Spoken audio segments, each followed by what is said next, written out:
আমরা যাচ্ছি প্রিয় দর্শক, মানচিত্রে নিয়মিত আয়োজন কথোপকথনে। সম্মানিত দর্শক, ভারত কি আগেভাগেই বুঝে ফেলেছে বাংলাদেশের আগামীর ক্ষমতার ঠিকানা?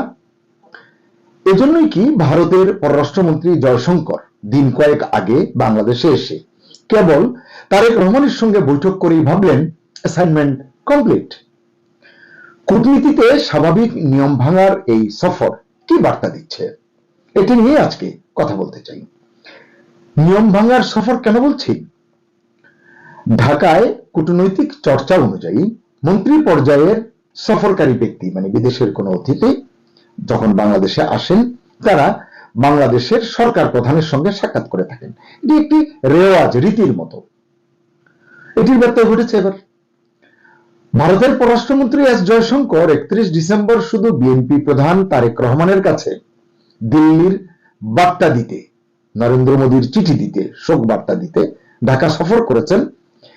এটা স্পষ্ট হয়ে যায় জয়শঙ্কর অন্তর্বর্তী সরকারের প্রধান উপদেষ্টা মোহাম্মদ ইউনূসের সাক্ষাৎ না চাওয়ায়।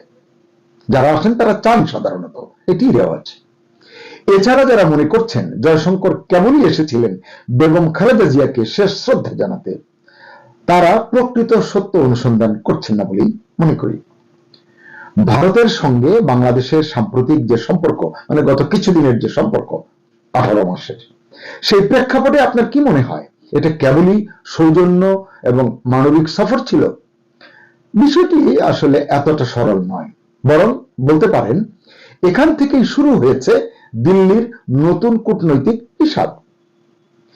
টানা 15-15.5 বছর ভারত যে সম্পর্ককে সোনালী অধ্যায় বলেছে, শেখ হাসিনার সরকারের পতনের পর ইউনূসের অন্তর্বর্তী সরকারকে দিল্লি যে পুরোপুরি আস্থায় নেয়নি, এটা তো তারা কখনো লুকায়নি এবং এটা আমরাও দেখছি। কিন্তু এখন রাজনৈতিক বাস্তবতা বদলেছে।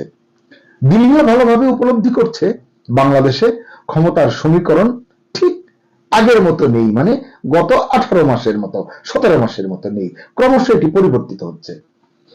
এমন বাস্তবতার মাঝে এস জয়শঙ্কর ঢাকায় এলেন, অন্য দেশের প্রতিনিধিদের সঙ্গে কথা বললেন, আরো যারা এসেছিলেন ভুটান, শ্রীলঙ্কা, পাকিস্তান, এসব দেশ থেকে। বিশেষ করে পাকিস্তানের স্পিকারের সঙ্গে নিজে থেকে এগিয়ে গিয়ে হাত মেলালেন, নিজের পরিচয় দিলেন এবং প্রয়োজনীয় টুকটাক আলাপ সেরে নিলেন। এটি নিয়ে ভারতে আলোচনা চলছে, পাকিস্তানেও চলছে যে এটির পরের ধাপ কি। যাক, ওই আলোচনায় যাচ্ছে না। নরেন্দ্র মোদী, ভারতের প্রধানমন্ত্রী, তারেক রহমানকে লেখা চিঠিতে দুই দেশের সম্পর্কের নতুন সূচনার সম্ভাবনার দিক উল্লেখ করেছেন ওই চিঠিতে। কিন্তু অনেক কূটনীতিক বলছেন নতুন সরকার এলেই রাতারাতি সব সমস্যা মিটে যাবে, সমাধান হয়ে যাবে। বিষয়টা আসলে এমন সরল নয়। কূটনৈতিক মহলে একটা ব্যাখ্যা অবশ্য জোরালো। সেটা কি? যে ভারত বুঝে গেছে আসন্ন নির্বাচনের পর বাংলাদেশের ক্ষমতার কেন্দ্রে বিএনপি আসতে পারে। সেই বাস্তবতা মাথায় রেখেই দিল্লি আগে ভাগে ব্রিজ বা সেতু তৈরি করছে, অর্থাৎ ভবিষ্যতের জন্য প্রস্তুতি নিচ্ছে। এক্ষেত্রে নতুন সরকারেও তো কিছু করণীয় আছে, তাই না? বৈদেশিক সম্পর্কের নানা ক্ষেত্রে চ্যালেঞ্জ মোকাবিলা করতে হবে নতুন সরকারকেও। বিশেষ করে দেশের স্বার্থকে অগ্রাধিকার দিতে হবে। এর পাশাপাশি প্রতিবেশী এবং আঞ্চলিক দেশগুলোর সঙ্গে সম্পর্কে ভারসাম্য রাখার বিষয়টি হয়ে উঠবে বেশ চ্যালেঞ্জিং, যেই সরকারে আসুক না কেন। কারণ বাংলাদেশ ও ভারতের মধ্যে সম্পর্কের দিকে শুধু আমাদের দুদেশে তাকালেই চলবে না, আন্তর্জাতিক মহলও এদিকে নজর রাখবে। এটি কিন্তু মাথায় রাখতে হবে। রাশিয়ার রাষ্ট্রদূত আলেকজান্ডার কোজিন ঢাকা ও দিল্লির মধ্যকার উত্তেজনা কমিয়ে আনার উপর গুরুত্ব দিয়ে খোলাখুলি মন্তব্য করেছেন কয়েকদিন আগে, আপনারা শুনেছেন। আপনার কি মনে হয় মস্কোর নির্দেশনা ছাড়া তিনি এমন কথা বলেছেন? তার মানে গোড়া শিকড় আরো গভীরে। এই প্রেক্ষাপটে বাংলাদেশের জন্য সবচেয়ে গুরুত্বপূর্ণ কয়েকটি ইস্যু নিয়ে আলোচনা করতে চাই। এর ভিতরে একটি হতে পারে সীমান্ত হত্যা। সীমান্তে বিএসএফ এর হাতে বাংলাদেশি নাগরিক হত্যা এখনো বন্ধ হয়নি। গত 18 মাসেও এত ভারত বিরোধী আমরা কথা বলেছি, হুঙ্কার দিয়েছি, কিন্তু বন্ধ হয়নি। 2025 সালেও 2024 সালেও সীমান্তে, আসলে 2025ই হবে, 2025 সালেও সীমান্তে বিএসএফ সহ ভারতীয়দের হাতে বাংলাদেশের প্রায় 34 জন নাগরিক খুন হয়েছেন। এক্ষেত্রে কেবলই প্রতিশ্রুতি শুনেছি আমরা, এটা আর হবে না, পতাকা মিটিং, নানান কিছু, বাস্তবে কোনো পরিবর্তন আসেনি। প্রশ্ন হলো, দিল্লি কি নতুন রাজনৈতিক সমীকরণে এই ইস্যুতে, মানে সীমান্ত হত্যার ইস্যুতে বাস্তব পরিবর্তন আনবে? তাদের মানসিকতায়, তাদের কার্যক্রমে পরিবর্তন আনবে, নাকি পুরনো অবস্থানই বহাল থাকবে? এরপর আসুন গঙ্গার পানি বন্টন চুক্তি। আপনারা ইতিমধ্যেই জেনেছেন 2026 সালে গঙ্গা পানি চুক্তির মেয়াদ শেষ হচ্ছে। এই চুক্তি যদি নবায়ন না হয় তাহলে বাংলাদেশের উত্তরাঞ্চল বড় সংকটে পড়বে। কিন্তু দিল্লি এখনো চুপ। এই নীরবতা কি চাপ তৈরির কৌশল, নাকি নতুন সরকারের সঙ্গে দর কষাকষির প্রস্তুতি? এটি আর দিন কয়েক পরে, নির্বাচনের পরেই বোঝা যাবে। এরপরে আসুন সংখ্যালঘু ইস্যু এবং মাইনরিটি কার্ড, এটা একটু দেখি। ভারত নিয়মিতভাবে বাংলাদেশের হিন্দু সম্প্রদায়ের নিরাপত্তা ইস্যু সামনে আনে। একেবারে অতি সম্প্রতি আপনারা কয়েকটি ঘটনা দেখেছেন, শুনেছেন, এটি নিয়ে তারা যা করেছে। বাংলাদেশের বিশ্লেষকদের মতে এটা দিল্লির অভ্যন্তরীণ রাজনীতির হাতিয়ার, মানে এটিকে তারা হাতিয়ার হিসেবে ব্যবহার করে।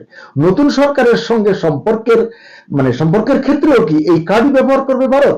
এটিও বোঝা দরকার। স্থানীয় বিশ্লেষকরা, মানে বাংলাদেশের বিশ্লেষকরা মনে করছেন ভারত নিজের অভ্যন্তরীণ রাজনৈতিক কারণে হিন্দু সম্প্রদায়ের নিরাপত্তার ইস্যুটি মাইনরিটি কার্ড হিসাবে বাংলাদেশের উপর চাপ তৈরির জন্য সবসময় খেলে থাকে। অথচ ভারতে মুসলমান সহ সংখ্যালঘুদের সঙ্গে কেমন আচরণ করা হয় এই প্রশ্ন ঢাকার রাজনৈতিক সরকারগুলো বা ঢাকার বিশ্লেষকরা অতীতে এড়িয়ে গেলেও অন্তর্বর্তী সরকার বিষয়টি সামনে এনেছে। যাই হোক না কেন, তারা কথা বলেছে। তাই ধর্মভিত্তিক দলগুলোর তৎপরতার মুখে দুই দেশের সরকার ভবিষ্যতে কি কৌশল নেয় তার উপর অন্যরা অবশ্যই নজর রাখবে। এবার দেখি নির্বাচন ও রাজনৈতিক ইসলাম, মানে ধর্ম নিয়ে যে একটা রাজনীতির টানাপোড়েন আছে আমাদের। ভারতীয় অনেক বিশ্লেষক আজকাল প্রকাশ্যেই বলছেন বাংলাদেশে ইসলামপন্থী সহিংসতা ঠেকাতে সব রাজনৈতিক শক্তির সঙ্গে কাজ করতে চায় দিল্লি। তাদের থিঙ্ক ট্যাঙ্কের এসব কথা বলছেন বিভিন্ন সেমিনারে, সিম্পোজিয়ামে। এই প্রেক্ষাপটে কেবল তারেক রহমানের সঙ্গে বৈঠক কি এই কৌশলেরই অংশ, নাকি অন্য কোনো পরিকল্পনা আছে? এটি সময় লাগবে আরো পরিষ্কার হতে। চীন পাকিস্তান ফ্যাক্টর। শেখ হাসিনার সরকারের পতনের পর বাংলাদেশে পাকিস্তানের তৎপরতা অনেক বেশি বেড়েছে। অন্যদিকে চীনও আছে এই প্রবাহের ভিতরে, তবে নীরবে কিন্তু গভীরভাবে এবং বিশেষ কৌশলে, অর্থনৈতিকভাবে। ভারত ভালোভাবে জানে বাংলাদেশ যদি চীন পাকিস্তান বলয়ের দিকে বেশি ঝুঁকে পড়ে তাতে দিল্লির কৌশলগত ক্ষতিই বেশি। এখন দেখি যে তারেক রহমানের বার্তা কি। তাকে যেহেতু উদীয়মান নেতা, নতুন নেতা মনে করা হচ্ছে, তিনি কি ভাবছেন? নির্বাসন থেকে ফিরে 17 বছর পর ফিরে এসে প্রথম বক্তৃতায় তারেক রহমান বলেছিলেন আধিপত্যবাদী শক্তির ষড়যন্ত্রে ধৈর্য ধরতে হবে। এ প্রসঙ্গে কূটনীতিকরা বলছেন এই বক্তব্যে শুধু ভারতের নয়, চীন, যুক্তরাষ্ট্র সব ধরনের আধিপত্যবাদেরই ইঙ্গিত করা হয়েছে। অর্থাৎ তারেক রহমান স্পষ্ট করেছেন তিনি একক কোনো বলয়ের রাজনীতি করবেন না। বাংলাদেশের পররাষ্ট্রনীতি হবে ভারসাম্য ভিত্তিক, কারো ছায়ায় নয়। এটি উত্তম, কতটুকু ধরে রাখতে পারবেন সেটি হয়তো বিষয়। ভারতের দিক থেকে তিনি বলছেন আঞ্চলিক আধিপত্যবাদ যদি ধরি, চীনের দিক থেকে হচ্ছে অর্থনৈতিক আধিপত্যবাদ, এবং যুক্তরাষ্ট্রের দিক থেকে বৈশ্বিক আধিপত্যবাদ সহ সব ধরনের আধিপত্যবাদের ইঙ্গিত আছে তারেক রহমানের এই বক্তব্যে। তাহলে উপসংহার কি? একটা বিষয় পরিষ্কার, বাংলাদেশ আর আগের মতো একতরফা সম্পর্কের পথে হাঁটবে না। জনগণের ভিতরে সেই পরিবর্তনটা এসেছে। তাই নতুন সরকার এলে দিল্লিকেও দৃষ্টিভঙ্গি বদলাতে হবে। প্রশ্নটা এখানেই, তারেক জয়শঙ্কর বৈঠক থেকেই কি দিল্লির নতুন কূটনৈতিক হিসাবটা শুরু হলো? এটি ভাবতে হবে। কূটনীতিকরা বলছেন ঢাকায় নতুন সরকার পাকিস্তানের সঙ্গে সম্পর্ক কিভাবে রক্ষা করবে, নতুন সরকার যখন আসবে তারা কিভাবে চলবে সেদিকে নজর রাখবে ভারত, চীন, যুক্তরাষ্ট্র সহ বিভিন্ন দেশ। একইভাবে ভারত এবং চীনের মধ্যে সম্পর্কে ভারসাম্য কিভাবে বজায় রাখা হয় বা সেদিকেও নজর রাখবে আন্তর্জাতিক মহল। আরেকটি বিষয়, স্থানীয় কূটনীতিকরা বাংলাদেশের কূটনীতিকরা মনে করেন নির্বাচনের পর নবনিযুক্ত সরকার প্রধান ভারত, পাকিস্তান, চীন সহ বিভিন্ন দেশের মধ্যে প্রথম দ্বিপক্ষীয় সফরের জন্য কোন দেশটি বেছে নেন তার উপর নজর রাখবে প্রতিবেশী দেশগুলো সহ আন্তর্জাতিক মহল। কারণ এটি একটি পরীক্ষার মতো, লিটমাস টেস্টের মতো। এ থেকেই আন্তর্জাতিক মহল বুঝে যাবে, সংকেত পাবে বাংলাদেশ বৈদেশিক সম্পর্কের ক্ষেত্রে অগ্রাধিকারগুলো কি ঠিক করছে। এছাড়া এলডিসি উত্তরণের ইস্যু রয়েছে সামনে, রোহিঙ্গা সংকট আছে একটা বিস্ফোরার মতো, এটা নতুন সরকারকে অ্যাড্রেস করতে হবে। এটি বেশ চ্যালেঞ্জিং একটি বিষয়। এছাড়া যুক্তরাষ্ট্র, ইউরোপের যে দেশগুলো আছে, অস্ট্রেলিয়া, জাপান, ইতালি সহ বিভিন্ন দেশের সঙ্গে স্থিতিশীল, দীর্ঘমেয়াদী, টেকসই আস্থার সম্পর্ক গড়তে হবে। কারণ রপ্তানি বাড়ানো, এফডিআই পরিবেশ সৃষ্টি, দুর্নীতি হ্রাস, আইন শৃঙ্খলা পরিস্থিতির উন্নতি, নাগরিকদের মানবাধিকারের সুরক্ষা, সুশাসন, সুবিচার নিশ্চিত করা সহ বিভিন্ন বিষয় আসবে চ্যালেঞ্জ হিসাবে। আমি বিশ্বাস করি বিদেশিরা এসব দিকেও নজর রাখবে। এছাড়া নতুন সরকারকে অভ্যন্তরীণ অনেক সংস্কার করতে হবে। এটি প্রতিশ্রুতির একটি বিষয় আছে, চাহিদা দাবির বিষয় আছে। এই সব কিছুর আলোকে বাংলাদেশ পথ হাঁটবে যদি যথাযোগ্য নেতৃত্ব নিশ্চিত করা যায় বা পাওয়া যায়, নয়তো আর বলতে চাই না।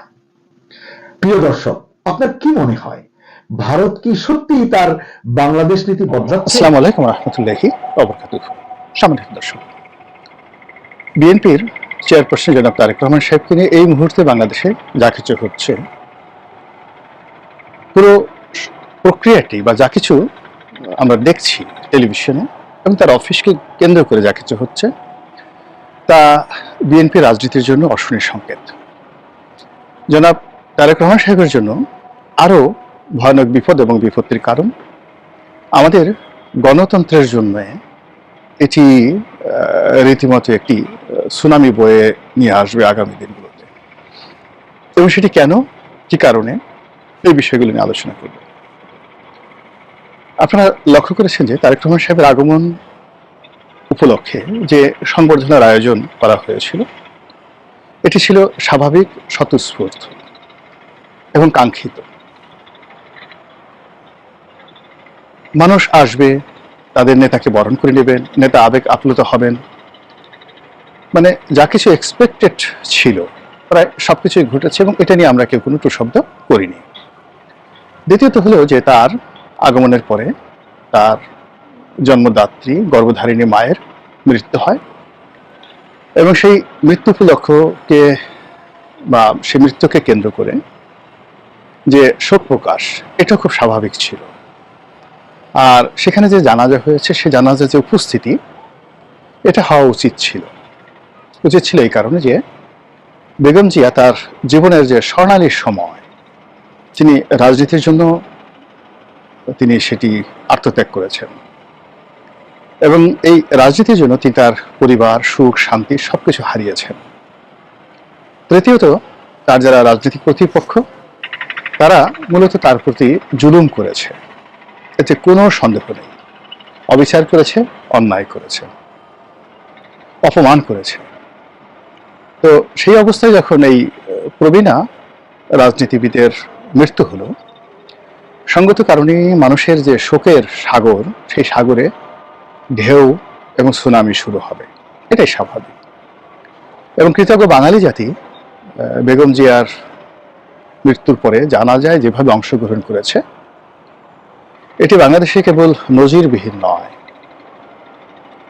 আগামী দিনগুলোতেও সকল রাজনীতিবিদদের জন্য এই ধরনের একটি জানাজা একদিকে স্বপ্নের বিষয় থাকবে, অন্যদিকে তাদের জন্য একটি চ্যালেঞ্জ তৈরি করবে যে আমরা জীবন সানে এসে যদি মারা যাই বাংলার জমিনে, আমাদের জন্য কি এই সম্মান বা জনগণের সহানুভূতি এরকম হবে কিনা। এই পর্যন্ত সবকিছুই স্বাভাবিক ছিল। অস্বাভাবিক যে ঘটনাগুলো ঘটছে সেটা হলো তারেক রহমান সাহেব এখন একটি অফিস নিয়েছেন, মানে বিএনপির চেয়ারপারসনের যে অফিস, সেই অফিস তিনি করছেন। তো সেখানে বসে তিনি তার যে নির্বাচনী যুদ্ধ, সেই যুদ্ধ নিয়ে তিনি ব্যস্ত থাকবেন। তিনি নির্বাচনী মাঠে সময় দিবেন, পরিকল্পনা করবেন, এবং তিনি যেটি বলেছেন লন্ডনে থাকতে, যে এবারে নির্বাচনটি অন্যান্য বারের নির্বাচনের চাইতে মারাত্মক কঠিন হবে। তো সেটি তিনি আসার পরে হাড়ে হাড়ে টের পাবেন এবং সেই কঠিন নির্বাচনের যুদ্ধে জয়লাভের জন্য তিনি দিন রাত পরিশ্রম করবেন। কিন্তু সেটি তিনি করতে পারছেন না। এটি কি তার ইচ্ছা, তার পারিষদ বর্গের ইচ্ছা, নাকি তাকে এটা ফাঁদে ফেলে দেওয়া হয়েছে?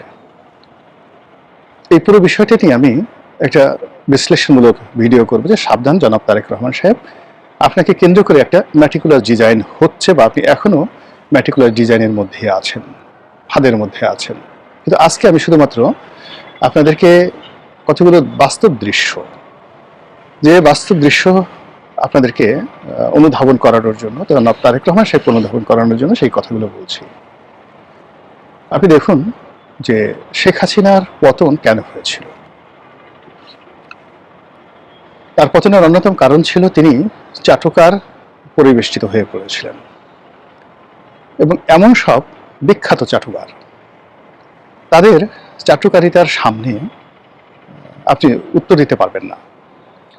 যে মানুষগুলো আপনার কাছে আসার কথা নয়, সে মানুষগুলো যখন আসছে, কোনো কিছু বলার দরকার নাই, আপনি যাকে আশা করেন না, সে মানুষগুলো হঠাৎ করে আসছে, কথা বলছেন, আপনার সামনে বসছেন। এটাই এক ধরনের ইনডাইরেক্ট চাটুকারিতা। তো এভাবে শেখ হাসিনার দরবারে অনেক লোক যেতেন। তার শিক্ষক প্রফেসর আনিসুজ্জামান, ডক্টর মুনতাসির মামুন, জাফর ইকবাল সাহেবের মতো মানুষ, বড় বড় সাহিত্যিক, সাংবাদিকরা যেতেন। তারা অনেকে বসে থাকতেন, অনেকে সুযোগ পেলে খুব মৃদু স্বরে হালকা পাতলার উপরে সামান্য একটু তেল মারতেন। আপাত দৃষ্টিতে এগুলোকে আপনার তেল মনে হবে না, কিন্তু আমজনতা যদি 133 বছর তেল শুধু মালিশ করতে থাকে, আর হুমায়ুন আহমেদের মতো একজন লেখক, হুমায়ুন আজাদের মতো লেখক যদি একটি শব্দ উচ্চারণ করে, ওই 133 বছরের তেল মুহূর্তের মধ্যে বিলীন হয়ে ওটাই হয়ে যাবে। এটিকে বলা হয় ইন্টেলেকচুয়াল ফ্ল্যাটারিং, যেটি শেখ হাসিনার ক্ষেত্রে হয়েছে। এবং শেখ হাসিনা ধীরে ধীরে ধীরে ধীরে এই তেল পার্টির কবলে পড়ে সর্বনাশের পথে এগিয়েছিলেন। দ্বিতীয় হলো আরেকটি পার্টি, যারা ডাইরেক্ট তেল দিত। এরা সামরিক আমলা, বেসামরিক আমলা, বিচারপতি, উকিল, মুক্তার, ব্যবসায়ী, সাংবাদিক। এবং এটা এত সিস্টেমেটিক ওয়েতে করা হতো। কখনো পিঠে পায়েসের আয়োজন হতো, কখনো নাচ গানের আয়োজন হতো, কখনো সংবাদ সম্মেলন হতো, কখনো কোনো ত্রাণ প্রদানের, যাকে বলা হয়, আয়োজন করা হতো। ত্রাণ প্রদানের উৎসবের আয়োজন করা হতো, দলে দলে ব্যাংকের মালিকরা যেত। তারপরে কখনো কখনো শেখ হাসিনার মন খারাপ থাকতো, তার যারা দালাল চাটুকার তারা জানতেন তার মন খারাপ, সান্ত্বনা দেওয়ার জন্য তার কাছে যেতেন। কখনো তাকে উৎসাহিত করার জন্য, প্রমোট করার জন্য যেতেন, কখনো তার সফর সঙ্গী হতেন। মানে ইত্যাদি কাজকর্ম করে 15টি বছর ধরে এই ভদ্র মহিলাটিকে তার স্বাভাবিক চিন্তা চেতনা করার যে ক্ষমতা, নিজেকে অনুধাবন করা, নিজেকে ওজন করার যে ক্ষমতা, এই ক্ষমতাগুলো শুষে নেওয়া হয়েছিল। ক্যান্সার যেভাবে শরীরের কোষগুলো ধ্বংস করে ফেলে, ঠিক সেইভাবে তার সঙ্গে এই আচরণগুলো করা হয়েছিল। এই গেল একটা বিষয়। দ্বিতীয় যে বিষয়টি, সেটি হলো তার মনে খুব সুকৌশলে প্রতিহিংসা জাগ্রত করে দেওয়া হয়েছিল, আর তাকে সুপ্রিয়ার বানিয়ে দেওয়া হয়েছিল, যে আপনি সুপার লেডি, আপনি যা ভাবেন তা ইউনিক, আপনি যা বলেন তা তুলনাহীন, আপনি যা করেন তা পৃথিবীর কেউ করতে পারে না। আশেপাশের লোকগুলো এই ডাইমেনশনে ধীরে ধীরে ধীরে ধীরে তাকে এমন একটা জায়গাতে নিয়ে এসেছিল যে তার আশেপাশের আপনজন যারা তাকে খুব ভালোবাসতেন, তারা অনেক দুঃখ পেতেন, অনেকে চোখের পানি ফেলতেন, অনেকে তাকে ছেড়ে নিরাপদ দূরেতে থাকতেন, অনেকে দেশ ছেড়ে পর্যন্ত চলে গিয়েছিলেন। এবং প্রায় একই অবস্থা বঙ্গবন্ধু শেখ মুজিবুর রহমানের ক্ষেত্রে হয়েছিল। এবং বঙ্গবন্ধু শেখ মুজিবুর রহমানের ক্ষেত্রে যখন এই ঘটনা ঘটেছিল, তখন একেবারে শেষ মুহূর্তে ডক্টর কামাল হোসেন ইংল্যান্ডে চলে গিয়েছিলেন। তিনি কি একটা কথা বলে ছুটি নিয়ে চলে গিয়েছিলেন ইংল্যান্ডে। আর ক্লান্তি আমায় ক্ষমা করো প্রভু, এই কথা বলে সেই বিখ্যাত সাংবাদিক সাহিত্যিক আব্দুল গাফফার চৌধুরী, তিনিও লন্ডনে চলে গিয়েছিলেন, যে এই তেলবাজিদের মানে মাহফিলে আমি আর থাকবো না। এখন জনাব তারেক রহমান সাহেব বাংলাদেশে আসছেন, আসার পর তার কাছে দেশের শীর্ষ ব্যবসায়ীরা যাচ্ছেন। আচ্ছা বলেন তো, এই সময় কেন শীর্ষ ব্যবসায়ীরা তার কাছে যাবেন? তাকে ধারণা দিচ্ছেন যে তিনি এখন দণ্ড এবং মুন্ডের অধিকর্তা, এবং তাকে ধারণা দেওয়া হচ্ছে যে তিনি ভবিষ্যৎ প্রধানমন্ত্রী। তাকে ধারণা দেওয়া হচ্ছে যে আপনি